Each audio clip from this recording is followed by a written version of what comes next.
Naglakad si Guning patungo sa kama at nakita niya ang lalaking nakahiga dito mula sa di kalayuan. Bagamat nakita na niya ito sa tulong ng kanyang jade eyes, nagpanggap pa rin siyang nabigla. What the hell? Siya ay may mga pangil, at ang kanyang mga eyeballs ay berde. Para siyang lobo. Hindi ko rin alam kung bakit.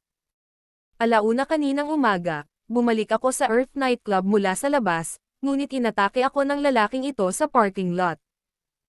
Pambihira siyang magaling sa pakikipaglaban, at hindi naging madali para sa aming tatlo na makontrol siya. Ngayon siya ay nasa ilalim ng anesthesia, ngunit kakaiba ang anesthetics ay nabigo sa loob ng ilang minuto. Kailangan nating mag-inject ng malaking halaga ng anesthetic sa kanyang katawan kada 5 minuto, sabi ni Chi Tianlin. Kasi lagi siyang baliw, hindi ko alam kung paano siya nagkakaganito. Mabisa ba sa kanya ang gamot mo? Nagsagawa ka na ba ng anumang pananaliksik sa internet? Tanong ni Guning. Oo, ngunit nakakita lang ako ng ilang katawa-tawa na mga sagot, tulad ng maaari siyang maging isang lobo, isang mutant, o isang bagay na katulad nito. Hindi ako naniniwalang nag-e-exist ang mga bagay na iyon sa mundong ito.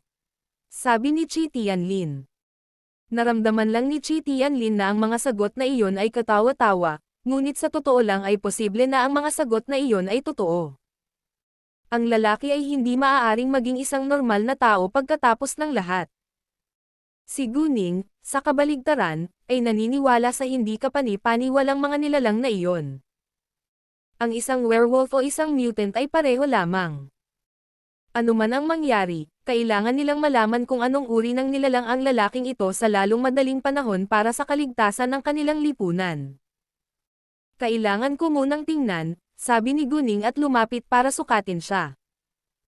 May mga makakapal na pinhole sa leeg ng lalaki, na halatang iniiwan ng madalas na pag-iniksyon at naisip ni Guning ang mga mutant.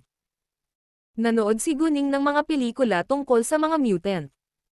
Bagamat hindi ito totoo sa paningin ng ibang tao, maaari itong magamit bilang isang kapakipakinabang na sanggunian para kay Guning. Ang mutated na tao sa pelikula ay resulta ng pangmatagalang pag-iniksyon ng ilang mga gamot at dugo ng isang tiyak na mamamatay tao na hayop. Na pagkatapos ay dahan-daang nag-mutate sa isang espesyal na kapaligiran ng radiation sa mahabang panahon. Matapos maging matagumpay ang mutation, ang hitsura ng tao ay magkakaroon ng mga katangian ng hayop na iyon. Bukod dito, ang mga mutant ay hindi lamang nalampasan ang mga ordinaryong tao sa pisikal na lakas, kundi pati na rin sa kakayahan sa pagpapagaling sa sarili. Dahil ang kanilang mga katawan ay bubuo ng isang cuticle sa ilalim ng pustule sa balat pagkatapos ng radiation, na lubos na nagpapataas ng kakayahan sa pagtatanggol. Kahit na sila ay nasugatan, sila ay malapit ng gumaling. Gayunpaman, ang kanilang mga utak ay nasira din ng radiation, kaya ang kanilang IQ ay hindi mataas at wala silang nararamdamang sakit. Hindi sila natatakot sa kamatayan, at alam lamang nilang sumunod sa mga utos. Ang mga ito ay hindi pa nakumpirma, at lahat sila ay mga hula, kaya kailangan ni Guning ng karagdagang pag-verify upang matukoy ang mga ito. Pagkatapos ay naglabas siya ng Snickers ni, isa, mula sa kanyang backpack. Si Chi Tianlin ay hindi nakaramdam ng kakaibang ginagawa niya iyon. May dalang baril si Guning, kaya hindi nakakagulat na mayroon din siyang Snickers ni. Sa sumunod na segundo, pinutol ni Guning ang braso ng lalaki at sabay-sabay na umagos palabas ang kulay abong itim na dugo. Gayunpaman, sa loob ng 10 segundo, tumigil ang pag-agos ng dugo at mabilis na gumaling ang sugat, na mas mabilis kaysa sa nagagawa ng mahiwagang kapangyarihan ni Guning. Sigurado na ngayon si Guning na ang lalaking ito ay isang mutant. Bagamat naniniwala siya sa mga hindi pangkaraniwang nilalang na iyon, ngunit hindi pa rin niya nakikita ito sa totoong buhay. Pakiramdam niya ay nagiging sanhi ng mundong ito. Si Chi Tianlin, gayunpaman, ay inikat ang kanyang mga mata sa gulat. Ano? Siguro mahirap para sa iyo na paniwalaan ito, ngunit kailangan ko pa ring sabihin sa iyo na ang taong ito ay isang mutant, sabi ni Guning na may seryosong ekspresyon. Nakita na ni Chi Tianlin ang mutant na ito, kaya imposibleng itago ang sikretong ito sa kanya. Seryoso. Hindi makapaniwala si Chi Tianlin sa kanyang narinig. Laking gulat niya na talagang umiral ang mga mutant. Sigurado ka ba? Tanong ni Chi Tianlin. Bakit sa tingin mo siya ay isang mutant? Ang mga mutant ay naiiba sa mga ordinaryong tao, at mas mahusay sila kaysa sa amin sa parehong pisikal na lakas at kakayahan sa pagpapagaling sa sarili.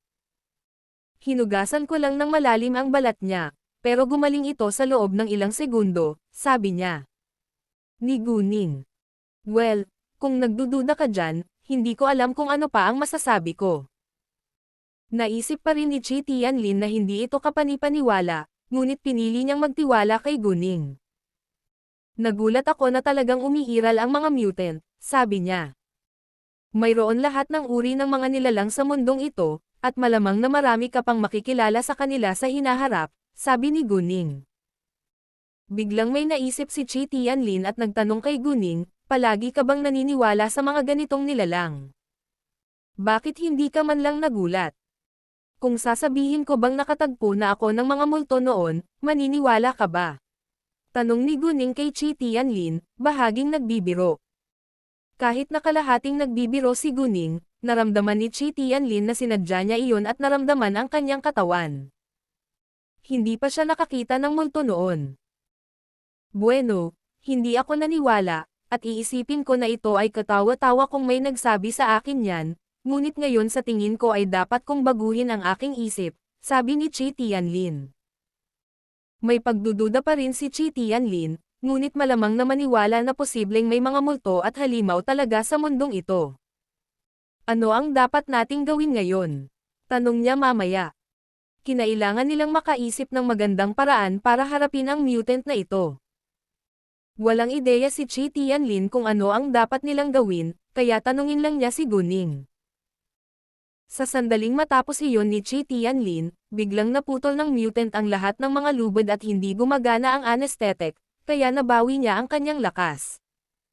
Sa susunod na segundo, ang mutant ay tumalon at inatake si Chi Tianlin ng walang pagkaantala. Halata na ang target niya ay si Chi Tianlin.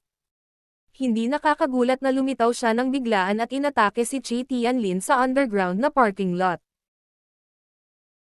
Bago mahawakan ng mutant si Chi Tianlin, pinigilan siya ni Guning at nagsimulang lumaban sa kanya.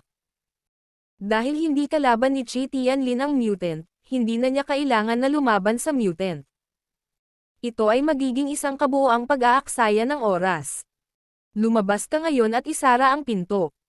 Walang makapasok sa kwartong ito nang walang pahintulot ko. Sigaw ni Guning kay Chi Tianlin. Nang marinig iyon, nagulat si Chi Tianlin at sinabing, hindi kita maiiwan dito. Masyadong delikado. Bagamat alam niyang magaling si Guning sa martial arts at mas magaling ito sa kanya, naisip niya na ang mutant ay hindi pangkaraniwang agresibo. Ayos lang. Kakayanin ko siya, ngunit kailangan kong gawin ito ng mag-isa, sabi ni Guning. Nanatiling tahimik si Chi Tianlin, pagkatapos ay sumang-ayon. Fine, pero kailangan mong lumabas ng ligtas. Gagawin ko, sabi ni Guning nang may kumpiyansa. Pagkatapos noon, matagal na sumulyap si Chi Tianlin kay Guning bago siya lumabas at isinara ang pinto. Narinig ni na Yu Hao at Cheng Hua ang mga ingay ng labanan mula sa silid nang lumabas si Chi Tianlin, at natarante sila. Si Miss Gu. Nawalan ng bisa ang anesthetic, at sinabi ni Guning na kakayanin niya itong mag-isa, nag-aalalang sabi ni Chi Tianlin. Hindi sinabi ni Chi Tianlin sa kanila na ang lalaki ay isang mutant, dahil ito ay masyadong kakaiba at hindi niya alam kung paano ito sasabihin. Bilang karagdagan, ang mas maraming tao na nakakaalam tungkol dito, mas mabuti ito. Sa kwarto, pinalabas ni Guning ang Zhao nang mawala si Chi Tianlin, at sinabihan ang Zhao na harapin ang mutant. Ang biglaang paglitaw ng Zhao ay hindi nagulat sa mutant. Nakasuot siya ng walang ekspresyon na mukha sa buong oras. Nasira na ang utak niya, kaya lang alam niyang umatake at hindi natatakot sa kahit ano. Kontrolin mo muna. Nag-utos si Guning sa Zhao. Walang pagkaantala, inatake ng Zhao ang mutant. Napakalakas ng Zhao, ngunit ang mutant ay mayroon ding mahusay na kakayahan sa pagtatanggol, kaya hindi naging madali para sa Zhao na kontrolin ang mutant sa loob ng maikling panahon. Gayunpaman, mas mahirap para sa mutant na saktan ang Zhao, dahil ang kanilang mga kasanayan sa pakikipaglaban ay nasa ganap na magkakaibang antas.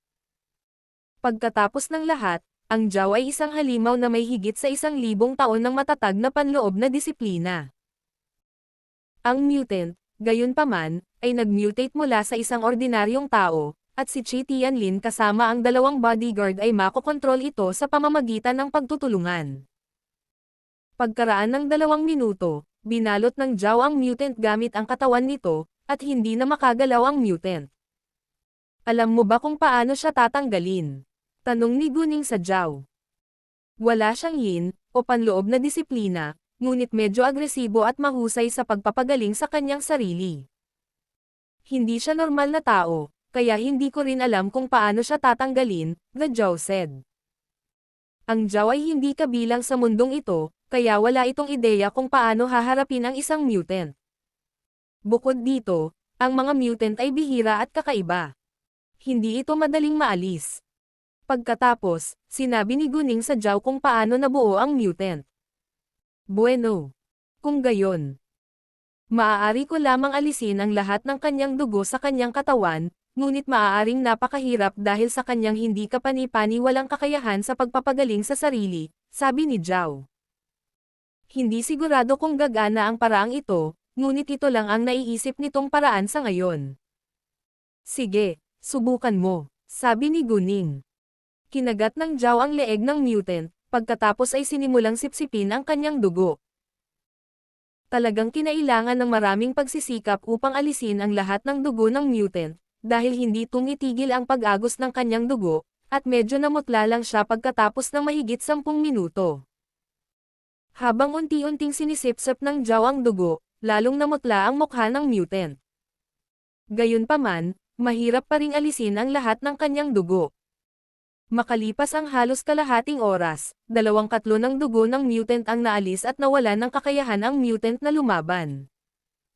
Nabalisa si Qi Tianlin nang nanatili si Guning sa kwarto ng mahabang panahon. Natatakot siya na baka masugatan siya. Gayunpaman, gusto man niyang pumasok sa loob para tingnan o hindi siya makapasok, dahil nilock ni Guning ang pinto mula sa loob kung sakaling makita ni Qi Tianlin ang Zhao.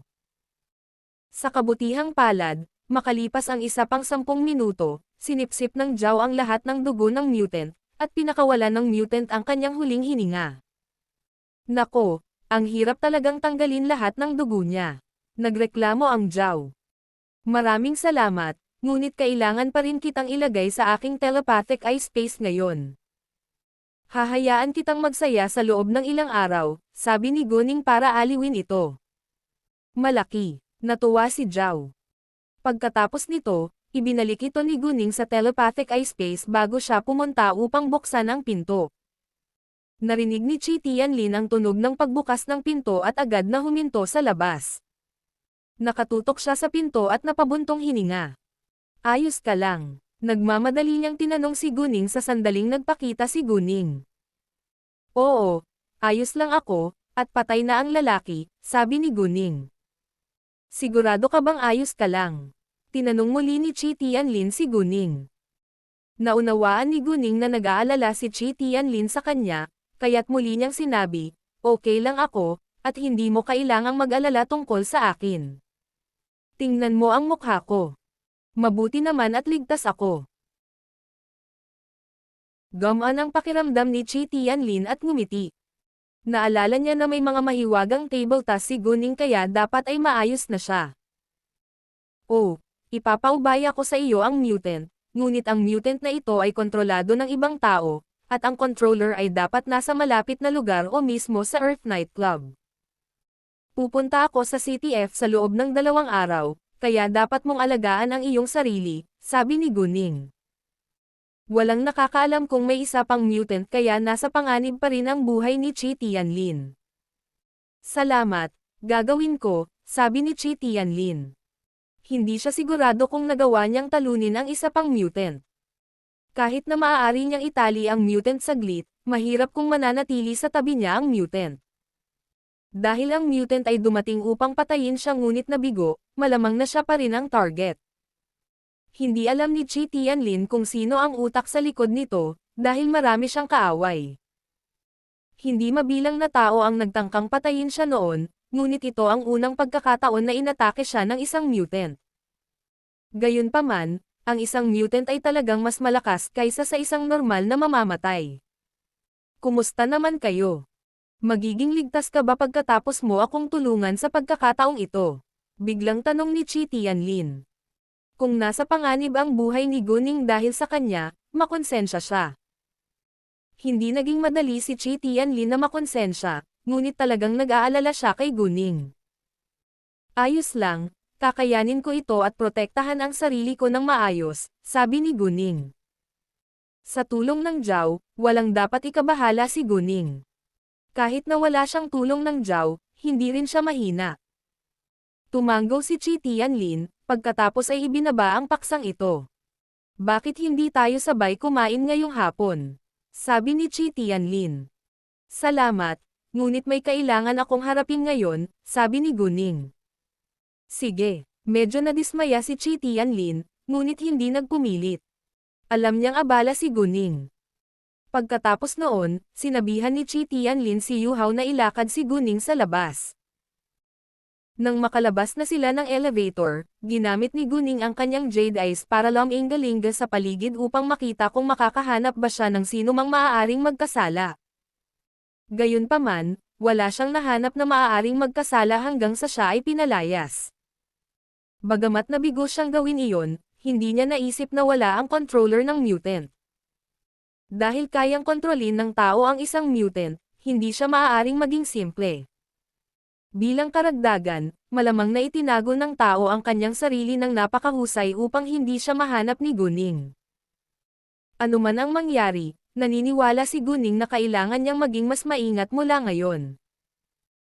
Sa katunayan, napanood na ng controller ng mutant si Guning na naglalakad papunta sa Earth Nightclub, at napansin din niya si Yu Hao na bodyguard ni Chi Tianlin. Alam niyang naghihintay si Yu Hao sa labas para kay Guning. Kaya, malinaw na pumunta rito si Guning para sa mutant. Gayunpaman, hindi niya akalain na malalaman nila kung paano hawakan ang mutant, dahil ang isang mutant ay lampas sa imahinasyon ng mga ordinaryong tao. Bagamat ang mutant ay nasa ilalim ng kontrol ni Chi Tianlin ngayon, naniniwala siya na magiging maayos ang mutant dahil hindi kapani-pani walang malakas ang mutant. Gusto lang ng controller ng mutant na makinig sa mutant sa kanyang mga utos, kaya hindi niya talaga alam na patay na ang mutant. Nang wala na si Guning, umalis si Chi Tianlin sa ilalim ng sahig hanggang sa itaas na palapag. Kailangan nilang harapin ang katawan ng mutant, ngunit hindi ngayon. Sa gabi lang nila magagawa. Kahit na siya ang pinuno ng isang ilegal na gang at marami na siyang napatay na tao noon, hindi niya lugar ang club na ito, kaya kailangan niyang maging mas maingat. Ilang sandali matapos umalis si Guning sa club, napansin niyang may sumusunod sa kanya. Nang pula ang mga ilaw ng trapiko, ginamit ni Guning ang kanyang Jade Eyes para makita kung sino ang nasa likod ng sasakyan niya. May isang lalaki lang, na driver. Mga 30 na siya at mukhang gwapo. Dahil dumating ang taong para sa kanya, nagpa siya si Guning na makipagkita sa kanya. Tiningnan niya ang mapa at nakita niya ang isang medyo malayong lugar. Matapos magmaneho ng mahabang panahon, narating ni Guning ang gilid ng isang ilog. Pinarada niya ng maayos ang sasakyan at bumaba. Nagkunwari siyang masama ang loob at namamasyal sa tabi ng ilog. Inihinto rin ng lalaki ang kanyang sasakyan na hindi kalayuan sa kay Guning, pagkatapos ay diretso siyang naglakad papunta kay Guning. Hoy, beauty! Namamasyal ka ba mag-isa dito? Nakipag-usap ang lalaki kay Guning. Mukhang mabait siya at walang intensyon na saktan si Guning. Gayunpaman, may kakaibang naramdaman si Guning mula sa kanyang mga mata, at alam niyang isa itong ganap na pagkilos. Oo, sabi ni Guning at hindi siya pinansin. Pwede ba tayong mag-chat sandali? Tanong ng lalaki bigla. Ano ang gusto mong pag-usapan sa akin? Tanong ni Guning. Well, actually napansin mo naman na sinusundan kita kanina, di ba? Sabi ng lalaki. Bahagyang nagulat si Guning. Hindi niya inaasahan na sasabihin iyon ng lalaki. Dahil hindi pipi ang lalaki, tumigil si Guning sa pagpapanggap at naglagay ng malamig na mukha. Bakit mo ako sinusundan? Gusto kong makipag-deal sa iyo, sabi ng lalaki. Ano ito? Tanong ni Guning. Ibinuka ng lalaki ang kanyang bibig, ngunit hindi ito umimik. Sa halip, bigla niyang inatake si Guning at gustong mawalan ng malay. Alerto si Guning, kaya agad niyang ipinagtanggol ang sarili at nagsimulang lumaban sa lalaki. Ang lalaki ay tila hindi nagulat nang lumaban si Guning, ngunit siya ay nasa sabik. Hindi mahina ang lalaki ngunit na-control pa rin ni Guning ang laban sa lalong madaling panahon at madaling ikinulong ng mahigpit ang lalaki upang hindi ito makagalaw. Ang lalaki ay namangha sa kakayahan ni Guning, ngunit siya ay mukhang nasisiyahan sa parehong oras. Hindi pinalampas ni Guning ang kanyang mga ekspresyon, at nakaramdam siya ng pagkalito. Hindi niya maintindihan kung bakit parang mabait pa rin sa kanya ang lalaki matapos siyang sundan at atakihin. Sabihin mo sa akin, sino ang nagpadala sa iyo? Malamig na tanong ni Guning. Miss Gu, wala akong balak na saktan ka. Marami lang akong nabasang balita tungkol sa iyo at alam kong magaling ka sa martial arts, kaya gusto ko lang na magkaroon ng kompetisyon sa iyo para masaya, sabi ng lalaki. Mukha siyang sinsero, ngunit hindi siya pinaniwalaan ni Guning. Dahil inakala ni Guning na may kinalaman siya sa controller ng mutant, ayaw niyang paalisin siya. Hindi siya natatakot sa mastermind na direktang lumapit sa kanya, ngunit nag-aalala siya na baka may banta ang kanyang pamilya o mga kaibigan. Para sa kasiyahan. Sa tingin ko ay hindi, ngini siya ni Guning. Bahagyang nahiya ang lalaki. Sa katunayan, inatake niya si Guning sa kanyang sariling kagustuhan para lang makipaglaro sa kanya, at wala talaga siyang intensyon na saktan siya. Nakita niya si Guning sa Earth Nightclub noon at nakilala niya ito, kaya sinundan niya ito. Miss Gu, sorry talaga. Kasalanan ko pero please trust me. I really have no intention to hurt you, and I actually need your help, sinseridad muli ng lalaki. Bagamat nanatili pa ring naghihinala si Guning, binigyan niya siya ng pagkakataon matapos makita ang kanyang taos-pusong saloobin. Maya-maya ay binitawan niya ito ngunit nakatutok ang mga mata sa kanya, sakaling tumakas ito. Iniunat ng lalaki ang kanyang mga braso at kamay upang i-relax ang kanyang mga kalamnan, pagkatapos ay sinabi kay Guning na may seryosong mukha, Miss Go, hayaan mo muna akong magpakilala. Ang pangalan ko ay Lee Zhongwei, at miyembro ako ng SWAT team ng CTB. Pagkasabi nito, mabilis niyang kinuha ang kanyang certificate mula sa kanyang panloob na bulsa at ibinigay ito kay Guning. Sinuri ito ni Guning, at sinabi nito na isa siyang team leader. Gayunpaman, hindi siya sigurado kung ang sertipiko ay totoo o hindi. Totoo ba? Tanong ni Guning. Seryosong sagot ni Lee Zhongwei, syempre. Ilegal para sa akin ang gumawa nito. Tumanggo si Guning, at nagpas siyang magtiwala kay Lee Zhongwei. Ano ang gusto mong tulungan ko? Tanong ni Guning sa kanya. Sinabi ni Lee Zhongwei, ang aming koponan ay nasa gitna ng isang napakahalagang gawain, ngunit kailangan namin ng isang babae para makalusot sa kampo ng kaaway at makalapit sa kalaban. Ang babaeng ito ay dapat na napakalakas, kung hindi, ito ay magiging lubhang mapanganib. May mga babaeng miyembro ng SWAT sa aming koponan, ngunit hindi man lang nila ako natalo, kaya nag-aalala ako na hindi nila makumplito ang gawain. Kung tutusin, napakalakas ng mga kalaban natin. I saw you in the Earth Nightclub by chance, and I think that you can help because I've heard a lot about what you've done before. Well, ito ay pinakamahusay kung handa kang tumulong sa amin, ngunit hindi ka namin pipilitin na gawin iyon. Masyadong delikado kung tutuusin. Naniniwala si Lee Zhongwei na si Guning lang ang makakatulong sa kanila ngayon. Alam ni Guning na kailangan itong maging isang emergency, at ginawa nila ang kanilang trabaho upang protektahan ang bansang ito at ang mga tao nito, kaya wala siyang puso na tanggihan siya. Maaari ko bang malaman kung bakit kailangan mo ng isang babae na lumapit sa iyong target? Tanong ni Guning. Saglit na nag-alinlangan si Lee Zhongwei.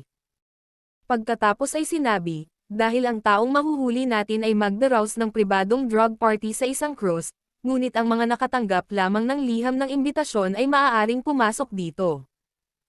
Hindi pinapayagan para sa sinumang bisita na magdala ng dagdag na tao dito, sa kabutihang palad. Humiling sila ng 10 prostitute mula sa isang tiyak na club upang samahan sila, upang maaari kaming magpadala ng isang undercover na ahente upang sumali sa kanila. Gusto lang namin na kontrolin ang undercover na ahente ang aming target. Hindi na niya kailangan na patayin siya, kailangan lang niyang bantayan siya na maglayag pabalik sa dalampasigan para makagawa pa tayo ng aksyon. Sinabi ni Lee Zongwei kay Guning ang lahat, ngunit hindi siya nag-aalala na malik ni Guning ang impormasyon. Si Guning ay isang batang babae na may matinding hustisya, kaya pinili niyang paniwalaan siya. Anyway, kailangan niya ng tulong niya. Bueno, hindi ka ba natatakot na mailabas ko itong mahalagang impormasyon? Tanong ni Guning. Miss Gu, may tiwala ako sa iyo, at hindi ko iniisip na masama kang tao. Siya nga pala, mas mabuting huwag kang mag-leak ng anumang impormasyon tungkol sa mahalagang gawaing ito, kung hindi ay arestuhin ka ng pulisya. Gaano ka man kalakas, malamang na kailangan mong gugulin ang natitirang bahagi ng iyong buhay sa kulungan, sabi ni Lee Zongwei. Paano kung hindi ko natapos ang gawaing ito? Tanong ni Guning. Hindi niya pinansin ang pananakot ni Lee Zongwei. Miss Gu, kailangan kong maging tapat sa iyo tungkol dito. Kung mabaigo ka, hindi ito magdudulot ng malaking pinsala sa amin. Ngunit ang iyong buhay ay maaaring nasa malaking panganib, kaya umaasa ako na maingat mong pag-isipan ito bago ka gumawa ng iyong desisyon, sabi ni Lee Zongwei. Ayaw naming masaktan ka. Walang problema, handa akong tumulong, sabi ni Guning nang walang pag-aalinlangan. Hindi na siya nag-abala pang isipin iyon dahil naisip niyang makabuluhan ang gawaing ito sa kanilang bansa. Kung pipilitin siya ni Lee Zongwei na gawin ito, hindi papayag si Guning, ngunit mas handang tumulong siya dahil nagmamalasakit din ito sa kanyang buhay. Talaga, sabay-sabay na lumiwanag ang mga mata ni Lee Zongwei. Maraming salamat, Miss Gu. Hindi mo kailangang magpasalamat sa akin. Handa akong gumawa ng isang bagay na makakatulong sa ating bansa, sabi ni Guning. Ang aksyon ay nagsasalita ng mas malakas kaysa sa mga salita. Hinangaan ni Lee Zongwei si Guning higit kailanman. Oh, Miss Gu, libre ka ba mamayang hapon? Pwede bang sabay tayong kumain? Sabi ni Lee Zongwei. Oo naman. Naunawaan ni Guning na dadalhin siya ni Lee Zongwei para makipagkita sa kanyang mga kasamahan, kaya pumayag siya. Pasado 4:00 na ng hapon ngayon, at malapit ng maghapunan. Pagkatapos, pinaandar ni Guning ang kanyang sasakyan at sinundan si Lee Zongwei. Makikipagkita sila sa club ng SWAT, at hindi pupunta sa pantalan hanggang 7 ng gabi ng gabing iyon. Nang mga 5:30 PM, dumating sina Guning at Lee Zongwei. Karaniwang nakaalis sila sa trabaho pagkalipas ng 6 ng gabi, kaya nasa trabaho pa rin ang mga kasamahan ni Lee Zongwei. Hindi nila kailangang maupo sa opisina buong araw, at maaari silang maglakad-lakad sa bakuran kung walang gagawin. Kaya, sa oras na ito, maraming tao ang nag-uusap sa bakuran. Ang pangalawa ay isang puting Lamborghini na nagmaneho papunta sa bakuran, nakakuha ito ng maraming atensyon mula sa mga tao sa bakuran. Ang sumunod na segundo, isang itim na Land Rover, na siyang kotse ni Lee Zongwei, ay pumasok din. Na-curious sila at naglakad papunta sa Lamborghini. Nang makalabas si Guning, namangha sila sa kanyang kagandahan at sabay-sabay silang binati, "Hi, beauty. Ikinagalak kong makilala ka." Ngumiti si Guning sa kanila. "Anong pangalan mo?" May nagtanong kay Guning. "Guning ang pangalan ko," sabi ni Guning. "Guning. Parang pamilyar," sabi ng SWAT A. "Palagay ko pamilyar din ito, ngunit hindi ko maalala kung saan ko ito narinig noon," sabi ng SWAT B. Marami sa kanila ang pamilyar sa pangalan ni Guning. Iyon ay isang sinaunang pick-up line. Tinuya sila ng SWAT C. "Haha, haha," tumawa ng malakas ang SWAT D. Seryoso ako. Nagtalo ang SWAT. Fine, fine, naniniwala ako sa iyo, sabi ng SWAT-C. Ano? Gusto mo ba ng away? Ito ang SWAT-A. Sanay na silang magbiro at makipaglaro sa isa't isa ng ganoon, at madalas nilang ginagawa ang kanilang mga kasanayan sa pakikipaglaban sa ganitong paraan. Hindi talaga sila magpapatalo sa isa't isa. Ang Enyo Euro LB1N ay ang unang plataporma na naglalahad ng kabanatang ito. Huwag mo silang pansinin. Pumasok na tayo sa loob, sabi ni Lee Zhongwei kay Guning. Bagamat gusto nilang makipag-usap pa kay Guning, alam nilang pumunta doon si Guning para sa isang seryosong bagay, kaya hindi nila siya pinigilan. Guning, Guning. Matapos mawala sina Guning at Lee Zhongwei, inuulit pa rin ng SWAT-A ang pangalan ni Guning na sinusubukang maalala ang isang bagay. Hoy, Chin, ano ang ibinubulong mo? Namangha ka ba sa magandang babae? Biglang tumama ang SWAT-D sa balikat ni SWAT-A. Natakot si SWAT-A at nagtaas ng ulo. Hindi ako. Nakipagtalo siya. Kailangan kong suriin ang kanyang pangalan sa internet, sabi ng SWAT-B. Gusto rin niyang malaman kung bakit sa tingin niya ay pamilyar ang pangalan ni Guning. Ang iba naman ay natarante sa kanilang reaksyon. Naisip nila na baka sikat na tao si Guning. Oh, hindi nakakagulat na pamilyar ang kanyang pangalan. Biglang sumigaw si SWAT-B sa kilig. Siya na, aniya matapos basahin ang ilang balita tungkol kay Guning. Nagulat ang ibang tao sa reaksyon ng SWAT-B. Tumakbo sila upang tingnan ang kanyang telepono, ngunit inagaw ito ng SWAT-A. Napagtanto ng SWAT-A na tama siya pagkatapos basahin ang balita tungkol kay Guning. Hoy, paano mo maaga ang telepono? Fine, I'll check it myself, sabi ni SWAT-C sabay kuha ng phone niya. Ilang iba pang SWAT ang gumawa ng parehong bagay. Nang malaman nila kung ano ang ginawa ni Guning sa tulong ng internet, nagulat silang lahat. Jesus, totoo ba ang mga balitang ito? Hindi makapaniwala si SWAT-C sa kanyang mga mata. Siyempre totoo sila, sabi ng SWAT-A. Siya ay 19 lamang, ngunit siya ay hindi kapani-paniwalang matagumpay. High school student pa lang siya. Wow, napakaganda niya na kaya niyang talunin ang napakaraming tao sa loob ng maikling panahon. Panipi tuldok panipi. Lahat sila ay natuwa at patuloy na nagbabasa ng higit pang balita tungkol kay Guning. Siya ay isang diyosa. Siya ay. Ang bawat gumagamit ng internet ay tinatawag siyang Diyosago. Siya na rin ang Diyosa ko ngayon. Panipi tuldok panipi. Sa sandaling iyon, isang grupo ng malalakas na lalaki ang naging tagahanga ni Guning. Gusto kong makipagkumpetensya laban sa kanya sa pakikipaglaban, sabi ng isang SWAT na may pananabik. Gayunpaman, ang kanyang mga kasamahan ay tumingin sa kanya ng masama. Kalimutan mo na, sa tingin ko hindi mo kayang talunin ang isang grupo ng mga security guard ng mag-isa. Pwede ba? Habang nagtatalo sila sa isa't isa, pumunta sina Guning at Lee Zhongwei sa opisina ng Team No. 1. Sa kanilang organisasyon, bawat pangkat ay binubuo ng 7 o 8 tao. Kung ito ay isang normal na gawain, nangangailangan ito ng mas kaunting mga tao, kaya sila ay kumilos ng magkasama kapag ito ay kinakailangan at mahalaga. Sa pagkakataong ito ay isang napakahalagang gawain, kaya maraming mga SWAT ang nagtulungan upang mahuli ang kanilang target. Nasa frontline ang Team No. 1, kaya mas alam ng mga miyembro nito ang sitwasyon kaysa sa iba. Gayunpaman, ang mga taong sumuporta sa Team No. 1 ay kailangang makinig sa mga utos ni Lee Zhongwei. Ang Team No. 1 ay ang pinakamahusay na koponan sa mga SWAT team, at karaniwan itong napupunta sa frontline kapag ito ay kinakailangan. Maliban kay Lee Zhongwei, na siyang pinuno ng pangkat, mayroong 5 lalaki at 1 babae sa koponan. Sa office room, nandoon ang 5 kasamahang lalaki ngunit wala ang kasamahang babae. Nang makita nila si Guning, nagulat sila sa kanyang magandang hitsura. Nasaan si Do? Tanong ni Lee Zhongwei. Si Do lang ang babaeng miyembro ng team nila. Hindi ko alam. Kakaalis lang niya, Sagot ng isang SWAT. Hindi na nagtanong pa si Lee Zhongwei at ipinakilala si Guning sa kanila.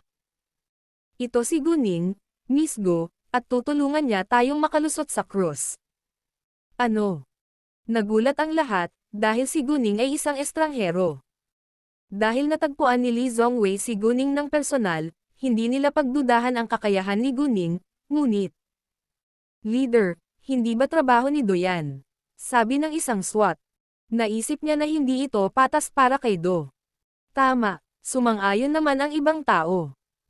Humarap si Lee Zhongwei kay Gu para sa isang dahilan, ngunit natagpuan din ni Do sa kanila. Hindi kaya ni Do na tapusin ng maayos ang trabaho, at mas magaling si Miss Gu sa martial arts kaysa sa kanya. Kung gagawin ito ni Miss Gu para sa amin ito ay nagtataas ng posibilidad na magtagumpay kami sa higit sa 70%, sabi ni Lee Zhongwei. Naunawaan niya na ang iba ay nakikipagtalo para kay Do, ngunit kailangan nilang tiyakin na ang gawain ay matagumpay na matatapos. Nang marinig ang paliwanag ni Lee Zhongwei, muling nagulat ang lahat. Para maniwala sila kay Guning, idinagdag ni Lee Zhongwei, nakipag-away lang ako kay Miss Gu, at nakontrol ako ni Miss Gu sa loob lang ng 5 minuto. Si Do ay mahusay sa aming club, ngunit hindi niya ako matatalo. Sa tingin mo kaya niyang talunin si Miss Gu?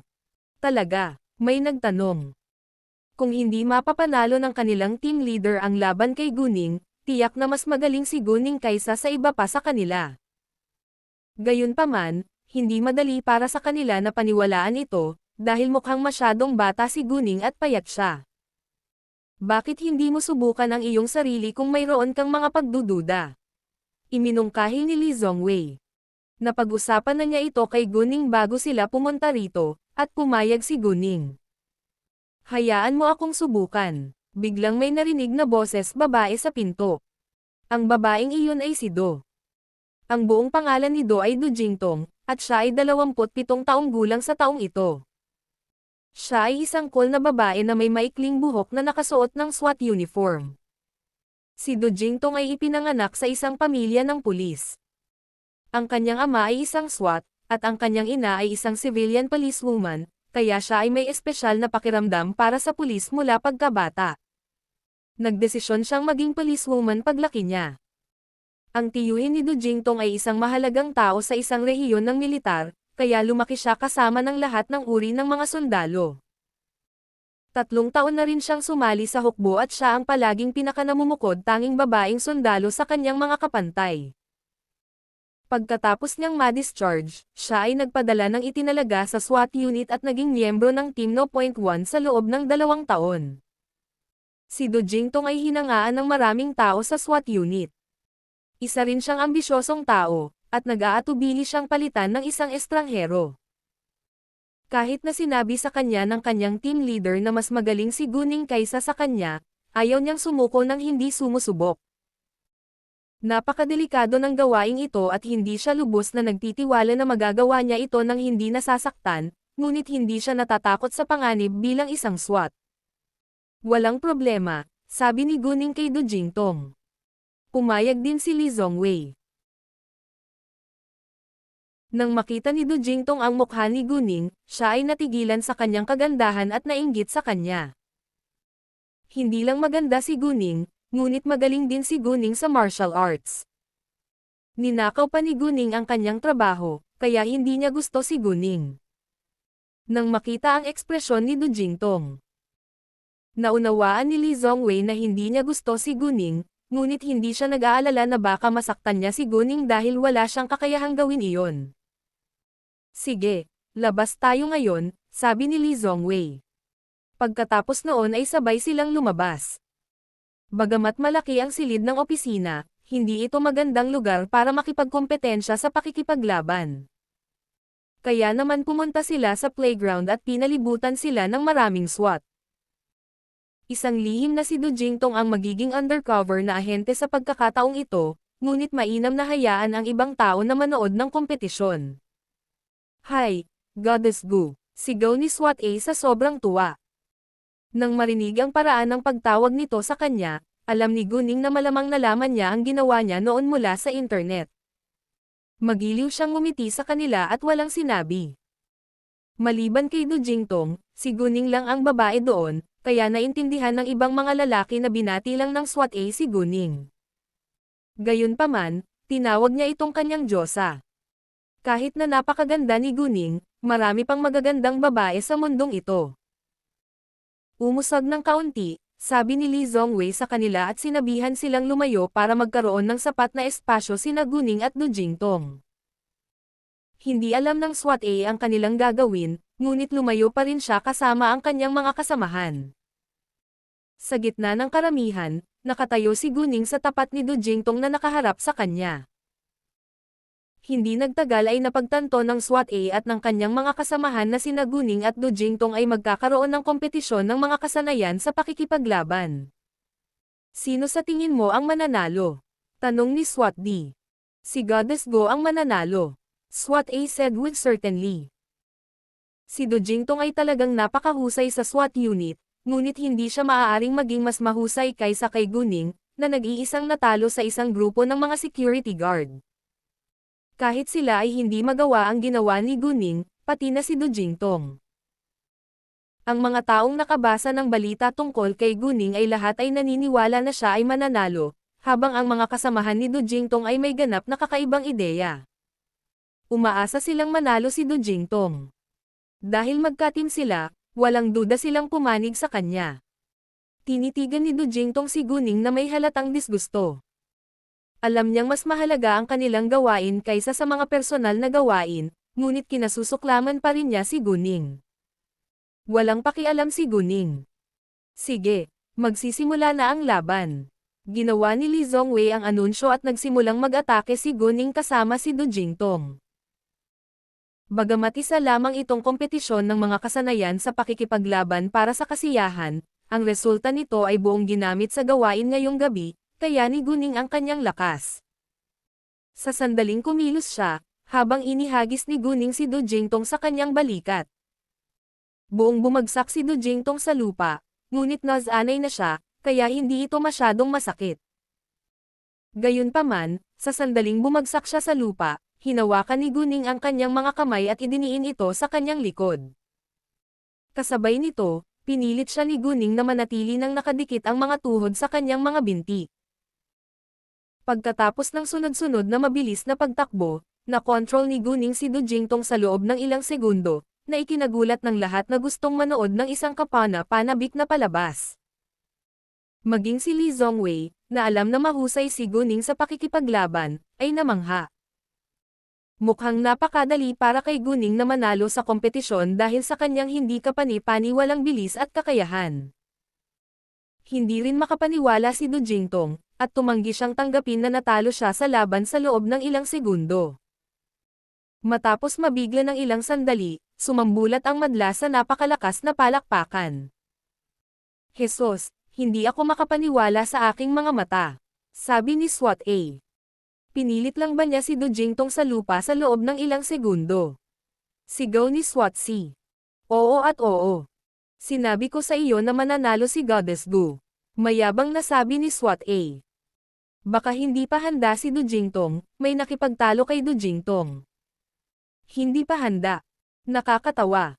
She could be killed if it was a real fight, sabi ng isa pang tao. She failed and that's the truth. Aminin mo na lang, sabi ng isa pang lalaki. Bagamat gustong ipagtanggol siya ng mga kasamahan ni Du Jingtong, hindi sila pipi. Si Du Jingtong ay hindi handa, hindi siya katugma kay Guning. Hindi ako makapaniwala. Dapat nating gawin ito muli. Inis na sabi ni Du Jingtong. Nakaramdam siya ng hiya. Oo naman, mabibigyan kita ng isa pang pagkakataon, sabi ni Guning, at hinayaan si Du Jingtong. Tumayo kaagad si Du Jingtong. Bagamat itinapon lang siya sa balikat ni Guning at bumagsak sa lupa, pinrotektahan niya ng mabuti ang sarili at hindi nakaramdam ng labis na sakit. Tinapik niya ang kanyang damit upang maalis ang dumi, pagkatapos ay muling pinandilatan si Guning. Wala pa ring pakialam si Guning. Para sa kapakanan ni Lee Zongwei, hindi siya nag-abala na magkaroon ng conflict kay Du Jingtong. Si Guning ay hindi isang taong maaaring guluhin ni Du Jingtong pagkatapos ng lahat. Kahit na nawalan ng trabaho si Du Jingtong dahil sa kanya, hindi niya kasalanan dahil si Li Zongwei ay humingi ng tulong sa kanya. Pumayag siyang tulungan sila dahil sa kabaitan, at hindi niya alam na nauna sa kanya ang trabahong itinalaga kay Du Jingtong. Sa makatuwid, hindi makatwiran na sisihin siya ni Du Jinggan para dito. Kung hindi kailangan ni Li Zongwei ang kanyang tulong, aalis siya ng walang pagkaantala. Pagkaraan ng mahabang panahon, nagtanong si Li Zongwei, "Handa ka na ba?" "Oo, handa na ako," sabi ni Du Jingtong. Sa pagkakataong ito, pinaalalahanan niya ang sarili na maging ganap na maingat. Magsisimula na ang second round. Sigaw ni Li Zongwei. Nagsimulang mag-atake muli sina Du Jingtong at Guning. Bagamat nanatiling alerto si Du Jingtong sa pagkakataong ito, binugbog pa rin siya ni Guning sa loob ng ilang segundo. Walang nag-alinlangan sa kakayahan ni Guning pagkatapos ng ikalawang round, at mas hinangaan nila si Guning ngayon. Nabigo si Du Jingtong, ngunit kinailangan niyang tanggapin ang resulta. Nakakahiya na natalo ulit siya, pero mas nakakahiya kung itutuloy niya. Gayunpaman, nagtanim siya ng sama ng loob kay Guning mula noon. "Wow, ang cool ni Goddess Gu. Fan ko siya ngayon. Panipi tuldok panipi." Patuloy na pinupuri ng mga tao si Guning. "Bakit Goddess Gu ang tawag mo sa kanya?" May na-curious. Mahirap ipaliwanag. "You can search her name on the internet yourself," sabi ng SWAT A. Narinig ng ibang tao at sabay-sabay na kinuha ang kanilang mga telepono. Ang kanilang saloobin kay Guning ay nagbago sa isang iglap matapos basahin ang balita tungkol sa kanya. Hindi hinanap ni Du Jingtong ang pangalan ni Guning, ngunit narinig niya ang kanilang talakayan tungkol kay Guning, at medyo hindi siya nasisiyahan. Si Guning ay mas maganda, mas malakas, at mas mayaman pa sa kanya. Pakiramdam niya ay may malaking agwat sa pagitan nila ni Guning. Tila hindi siya kwalipikadong magselos kay Guning. Bakit kaya napakahusay ni Guning sa murang edad? Nasiyahan si Du Jingtong sa pakiramdam na palaging siya ang pinakakapansin-pansin sa kanyang mga kasamahan, ngunit ang hitsura ni Guning ay sum-ires sa lahat. Pakiramdam niya ay hindi siya karapat-dapat na banggitin sa harap ni Guning. "Sige, dapat tayong bumalik sa opisina ngayon," sabi ni Li Zongwei. Seryoso ang pag-uusapan nila. Pagkatapos noon, sabay silang bumalik sa opisina, sinundan ni Guning. Gustong makausap ng SWAT A si Guning ng mas matagal, ngunit hindi ito nararapat na pigilan siya ngayon, kaya sumuko siya. Si Li Zongwei ay lumakad ng mas mabagal at sinabi kay Du Jingtong sa mahinang boses. "Alam kong masama ang pakiramdam mo ngayon dahil humingi ako ng tulong kay Guning, ngunit ang gawaing ito ay napakahalaga. Dapat nating tiyakin na magtatagumpay tayo." "Pinuno, nagdududa ka ba sa aking kakayahan?" tanong ni Du Jingtong. "Alam kong mas mahusay siya kaysa sa akin sa martial arts, ngunit hindi ito nangangahulugan na mas magampanan niya ang gawaing ito kaysa sa akin. Naiintindihan ko, ngunit si Guning ay isang mas mahusay na pagpipilian kaysa sa iyo. Nagkaroon ka lang ng kompetisyon sa kanya, at dapat alam mo rin ito," sabi ni Li Zongwei. Itinikom ni Du Jingtong ang kanyang bibig, dahil hindi niya ito maitatanggi. Besides, desisyon iyon ng team leader nila, kaya natatanggap na lang niya. "Alam kong hindi mo gusto si Guning, ngunit hindi siya isang taong maaari mong guluhin. Gaano ka man inis, dapat mong kontrolin ang iyong init ng ulo at huwag magdulot ng anumang problema sa kanya," sabi ni Li Zongwei. "Ayoko," sagot ni Du Jingtong. Pagbalik nila sa opisina, sinabi ni Li Zongwei, 5 PM na ngayon, kaya dapat magbihis muna tayo ng mga casual nating damit para sa hapunan, may treat this time. Si Guning ay magsusuot ng kanyang damit mamaya at makikipag-ugnayan ako sa clubhouse. Kapag nakaparada na ang cruise ship sa Pantalan, aalis na kami."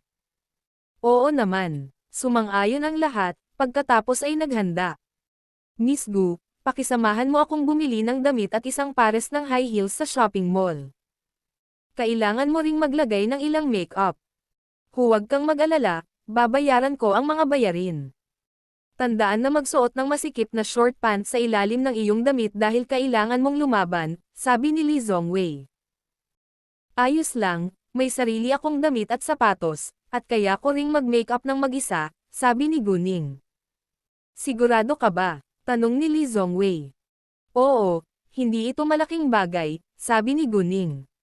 Malaki. Dahil sinabi niya iyon, hindi na iginiit ni Lee Zhongwei. Nang makapaghanda na ang lahat ay sabay silang umalis. Miss Gu, gusto mo ba ng anumang partikular na makakain? Tinanong ni Lee Zhongwei si Guning, dahil bisita nila si Guning. Hindi ako mapili, at maaari kang magpasya, sabi ni Guning. Sige, hindi na nagtanong pa si Lee Zhongwei. Dahil may bisita sila ngayon, naisip ni Lee Zhongwei na dapat silang pumunta sa isang magandang restaurant ngayong gabi. Kaya naman, dinala sila ni Lee Zhongwei sa isang sikat na magarbong restaurant. Nako, maraming salamat, Miss Gu. Dahil sa iyo kaya tayo makakakain sa isang napakagandang restaurant ngayong gabi. Sa mga street diner lang kami kumain noon. Haha, haha. Patuloy silang nagbibiroan tungkol dito.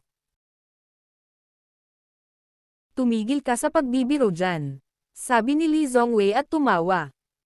Hindi ka ba natatakot na hindi masisiyahan ang iyong asawa kapag nalaman niya ito? Tanong ng isang SWAT. Huwag mag-alala, ang aking asawa ay hindi masama, sabi ni Lee Zhongwei. Sige, mag-e-enjoy tayo ngayong gabi, sabi ng isa pang SWAT. Sige, alis na tayo, sabi ni Lee Zhongwei. 8 silang lahat kaya 2 sasakyan ang kanilang pinaandar. Dahil kailangan ni Guning na gawin ang kanyang bahagi ngayong gabi, iniwan niya ang kanyang sasakyan sa SWAT unit. Si Do Jingtong ay hindi nakaupo sa parehong kotse ni Lee Zhongwei, kaya lahat ng kanyang mga kasamahan sa koponan ay umaliw sa kanya dahil alam niyang wala siya sa magandang mood. Hindi nila gustong palitan ni Guning si Do Jingtong bago nila alam ang tungkol sa kakayahan ni Guning, ngunit ngayon ay naisip nila na si Guning ay talagang isang mas mahusay na pagpipilian. Kung tinulungan sila ni Guning na tapusin ang gawain, mas malamang na magtagumpay sila at magiging ligtas din si Do Jingtong. Nag-aalala rin sila tungkol sa kaligtasan ni Guning, ngunit estranghero sa kanila si Guning habang nagtutulungan sila ni Do Jingtong ng maraming taon. Hanggat matagumpay nilang matatapos ang gawain, naisip nila na hindi malaking bagay para kay Guning na palitan si Do Jingtong ng isang beses. Bumuti ang pakiramdam ni Do Jingtong pagkatapos at nagsimulang makipag-chat sa kanyang mga kasamahan sa kotse. Hindi naman kalayuan ang restaurant, at dumating sila pagkalipas ng 10 minuto. Pinark nila ang kanilang mga sasakyan, at sabay-sabay na lumabas. Enhart V Epsilon Pound N. Isang kanlungan para sa mga bookworm at mga ngarap. Nakita ng pangalawang Do Jingtong ang mukha ni Guning, muli siyang hindi nasisiyahan, ngunit kailangan niyang matutunan kung paano haharapin ang kanyang mga emosyon sa panahon ng kanyang trabaho. Hindi mahalaga kung gaano siya kalungkot, kailangan niyang tiisin ito. Di nagtagal pagkatapos nilang pumasok sa bulwagan, nakilala ni Guning ang isang kakilala. Ang tao ay isang manager na nagtatrabaho sa isang kumpanya sa ilalim ng Tanghuang, at ilang beses na niyang nakita si Guning noon sa ilang mahahalagang kaganapan. Oh, hi, Miss Gu, nagkataon lang. Binati niya si Guning nang nakangiti. Bagamat alam niyang si Guning ay biological na anak ni Tang Yunfan, alam niya na ayaw ni Guning na palitan ang apelyido nito, kaya tinawag pa rin niya itong Miss Gu, sa halip na Miss Tang. Hi, Manager Ma, ikinagagalak kitang makita, magalang na sabi ni Guning. Pumunta ka ba dito para kumain? Miss Gu, if you don't mind, please allow me to pay the bill for you, sabi ni Manager Maria. Sinamantala niya ang bawat pagkakataon para pasayahin si Guning. Salamat, Manager Ma, pero ang kaibigan ko ang magbabayad ng bill. Baka pwede na tayong kumain sa susunod, nakangiting sabi ni Guning. Hindi niya ito gustong ma-turn down, kaya gumawa siya ng dahilan. Haha, sige. Miss Gu, mangyaring bigyan mo ako ng pagkakataon na kumain kasama ka sa susunod, sabi ni Manager Maria. Magkita tayo, sabi ni Guning. See you then, sabi ni Manager Ma at naglakad na paalis. Nauna nang naglakad si Guning at ang kanyang mga bagong kaibigan pagkatapos. Nako, akala ko makakain ako ng libre ngayong gabi. Biro ni Lee Zhongwei. Ngumiti si Guning ngunit walang sinabi, dahil alam niyang nagbibiro si Lee Zhongwei. Bakit?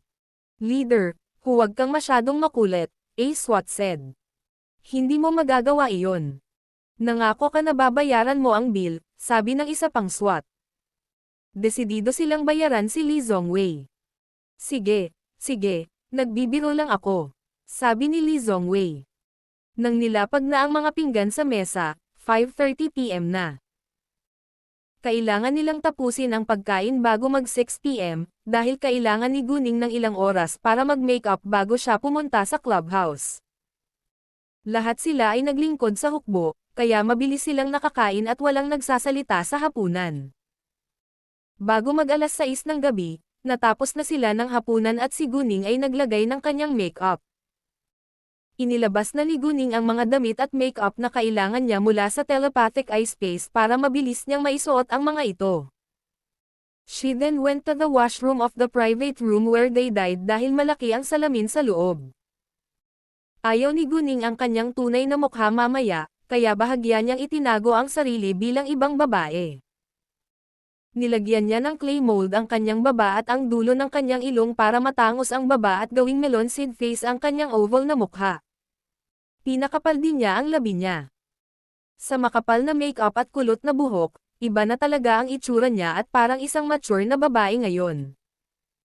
Maaaring isipin ng mga pamilyar kay Guning na medyo magkamukha sila, ngunit wala sa kanila ang maniniwala na sila ay eksaktong parehong tao.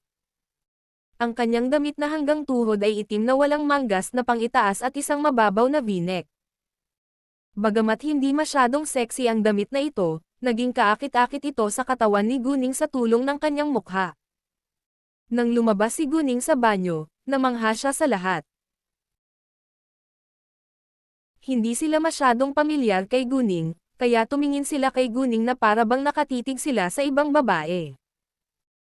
Matapos mabigla ng matagal, sa wakas ay nanambalik din ang kanilang isipan.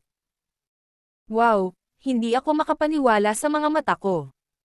Ibang-iba na ang itsura mo ngayon, gulat na sabi ni Lee Zhongwei. Bakit sa tingin ko nagbago din ang uri ng mukha mo? Sabi ng isang SWAT. Nagbago talaga. Goddess Gu, paano mo ito nagawa? Tanong ng isa pang SWAT. Maging si Du Jingtong ay humanga sa kakayahan ni Guning sa paggamit ng pampaganda. Bilang resulta, lalong nagseselos si Du Jingtong kay Guning. Tila nagawa ni Guning ang lahat ng mas mahusay kaysa sa kanya. Ngumiti si Guning at sinabing, well, ayokong makilala ako ng ibang tao, kaya nagbalat kayo ako bilang ibang babae na may makeup at sa tulong ng paghubog ng prosthetics. Kaunti lang ang alam ng mga lalaki tungkol sa makeup, ngunit hinangaan nila ang husay ni Guning. Nako, ito ang litrato ng target natin ngayong gabi. Mas mabuting tandaan mo ang kanyang mukha. Kinuha ni Lee Zhongwei ang isang larawan at ibinigay ito kay Guning. Sinulyapan lang ito ni Guning, pagkatapos ay isinasaisip niya ang mukha ng lalaki. Isa siya sa mga pinuno ng drug gang, at nagdaraos siya ng party na ito ngayon para banta ang mga bisita niya na may gagawin, pero hindi pa namin alam kung ano iyon. Layunin namin na mahuli siya sa halip na patayin siya, dahil kailangan naming malaman kung sino ang kanyang mga kasosyo. Ayos lang kung saktan mo siya o kahit na ma-disable mo siya hanggat nananatili siyang buhay, sabi ni Lee Zhongwei. Pagkaraan ng isang segundo, idinagdag niya, kailangan mong gawin ang pagsusuri sa seguridad bago ka sumakay sa cross, para hindi ka makapagdala ng anumang mga armas o elektronikong kagamitan. Mawawalan na kami ng ugnayan sa iyo kapag nakasakay ka na, kaya magagawa lang namin ang paghuhusga na nagtagumpay ka kapag bumalik ang cruise sa baybayin. Hindi nila sigurado kung saan lalabas ang kanilang target, at hindi nila alam kung makikita nila siya kaagad. Dahil hindi nila siya makita, walang paraan para mahuli siya. Maaari mo akong bigyan ng isang maliit na camera na konektado sa iyo. Maaari ko itong dalhin, sabi ni Guning nang may kumpiyansa. Seryoso. Nagulat ang lahat. Pwede ka bang magdala ng miniature camera sa loob? Hindi naniwala si Do Jingtong. Sa panahon ng security check, ang anumang bagay na hindi pinapayagang dalhin sa loob ay madaling matukoy kahit na nakatago ito sa bibig ng isang tao. Imposible para kay Guning na makalunok ng miniature camera. Hindi rin makapaniwala ang iba. Sigurado ka ba? Tanong ni Li Zongwei na may pagdududa. Sigurado ako, sabi ni Guning. Upang hikayatin si Li Zongwei na paniwalaan ito, nangako si Guning. Kung magdulot ito ng anumang problema, pananagutan ko. May mga baril sila. Sa tingin mo makakaligtas ka kapag nakita nilang may camera ka. Kapag nahuli ka, masisira ang gawain natin at mapaparusahan din tayo. Kaya mo bang panagutin din iyon? Pinuna ni Do Jingtong. Jingtong. Agad siyang pinigilan ni Li Zongwei. Bagamat walang sinabing mali si Do Jingtong, ang kanyang tono ay masyadong hindi maganda. Totoong mahihirapan si Li Zongwei at ang kanyang mga kasamahan sa club kung mabaigo si Guning sa pagkakataong ito. Maaaring mawalan ng trabaho si Li Zongwei dahil humingi siya ng tulong kay Guning. Medyo hindi nasisiyahan si Guning, ngunit nanatili siyang kalmado. Naiintindihan niya na kailangan nilang maging maingat. Sila ay mga ordinaryong tao, kaya maliwanag na hindi sila naniniwala na si Guning ay nakapagdala ng kamera sa loob ng hindi nahuhuli. Gayunpaman, si Guning ay hindi isang ordinaryong tao, at mayroon siyang telepathic eye space. Maaari niyang dalhin ang anumang bagay sa loob hanggat ang espasyo ng telepatikong mata ay kayang tanggapin ito. Natatakot ako na hindi ko masabi sa iyo ang higit pang mga detalye. Ngunit maaari kong ipangako na kaya kong dalhin ito hanggat hindi pinagkakatiwalaan mo ako, sabi ni Guning, na nakita ko kay Li Zongwei. Kung talagang nahuli ako sa kanila, diretso akong susugod sa loob para mahuli ang target na tao. Kung mabaigo ako, magagawa mo ang lahat para parusahan ako. Walang sinabi si Li Zongwei, ngunit pinag-isipang mabuti ang mga salita ni Guning. Leader, sa tingin mo ba talaga kaya niya iyon? Nena si Do Jingtong. Kung hindi kasal si Li Zongwei, huminala siya sa kanyang ugali at ugali kay Guning. Hindi niya maintindihan kung bakit niya pinagbigyan si Guning. Hindi nagustuhan ni Do Jingtong si Guning, kaya madalas siyang mag-isip ng masama tungkol kay Guning. Leader, sa tingin ko dapat mong seryosohin ito. Kung mabibigo si Miss Gu, maaaring nasa panganib ang kanyang buhay. Panipi tuldok panipi. Kahit na hinahangaan nila si Guning, hindi sila makakampi sa kanya sa pagkakataong ito. Hindi galit si Guning, at hindi na nag-abala pang ipaliwanag ito. Kung hindi sila sumang-ayon, hindi niya pipilitin silang sumang-ayon sa kanya. Makakaisip na siya ng ibang paraan noon. Piliin kong magtiwala kay Miss Gu. Nagdesisyon si Li Zongwei sa huli. Naisip niya na si Guning ay hindi isang walang muwang na babae, at ang kanyang tagumpay ay katumbas ng kanyang kakayahan. Naniniwala siya na dapat may magandang paraan si Guning para magdala ng kamera sa loob.